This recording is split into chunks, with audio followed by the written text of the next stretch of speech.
It was a cold November evening when Roger, a historian from India, arrived in Rhosygwalia, a remote village in Wales nestled between the Berwyn Mountains and the ancient woodlands of Snowdonia. He had been invited by the eccentric Professor Ewan Llewellyn to study an obscure artifact recently unearthed near the village's centuries-old St. Garmund's church. The artifact, a blackened stone tablet inscribed with strange, glowing symbols, was said to be linked to the mysterious Cŵn Orn, the spectral hounds of Welsh folklore. Roger checked into the Red Dragon Inn, the only lodging in the village. The innkeeper, a weathered man named Rhodri Evans, looked uneasy when Roger mentioned the artifact. "Be careful, lad," he muttered, his voice low. "There are things in these hills that don't like being disturbed." The next morning, Roger met Professor Llewellyn at Bryn Gwyn Manor, a crumbling estate overlooking the valley.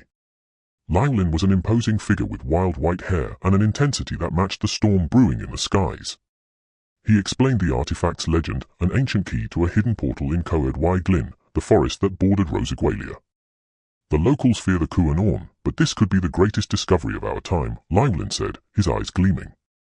Intrigued yet cautious, Roger agreed to help decipher the tablet. Over the next few days, he worked tirelessly in the manor's dusty library, poring over manuscripts and maps. The symbols seemed to reference an ancient burial site deep in the forest. As Roger worked, he began noticing peculiarities, whispering voices in the empty corridors and fleeting shadows in the corner of his vision. One night, unable to sleep, Roger ventured into the village. The streets were eerily quiet, and a thick mist clung to the ground. He wandered to St. Garmund's church, where he saw a figure kneeling near the ruins of an old crypt. It was Sian Griffiths, a local folklorist and one of the few villagers who didn't seem afraid of the artifact. Sian warned Roger about Llewellyn's obsession. "He's meddling with forces he doesn't understand," she said, her voice urgent. "That tablet is a beacon, and the hounds are already stirring." Despite her warning, Roger continued his work. He and Llewellyn deciphered the final clue, a set of coordinates pointing to a clearing in Coed y Glyn. Armed with the tablet, they ventured into the forest, accompanied by Sian, who insisted on coming along. The forest was alive with strange sounds. The wind howled like a mournful dirge, and the underbrush seemed to rustle with unseen movement. The clearing was marked by a circle of ancient standing stones. In the center, they found a moss-covered altar. When Roger placed the tablet on the altar, the symbols flared to life, casting an eerie green glow. Suddenly, the air grew heavy, and a low growl echoed through the clearing.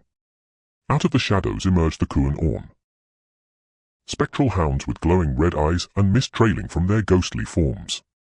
The ground trembled as they circled the trio, their growls growing louder. Llewellyn, consumed by his obsession, tried to command the hounds using a passage from the tablet. But the hounds ignored him, their focus fixed on Roger. Sian pulled him back as the lead hound stepped forward, its eyes piercing into his soul.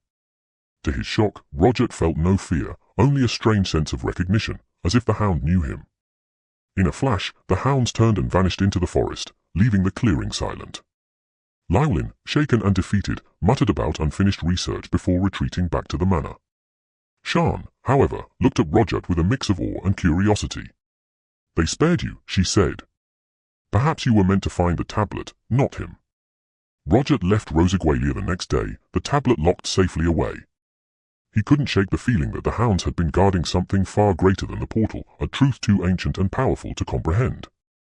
And as the train carried him away, the distant howl of the Cŵn Orn echoed through the hills, a reminder that some mysteries are better left unsolved. Years later, when asked about his time in Rhosygwalia, Roger would only smile and say, "It's a place where history breathes, and sometimes it growls."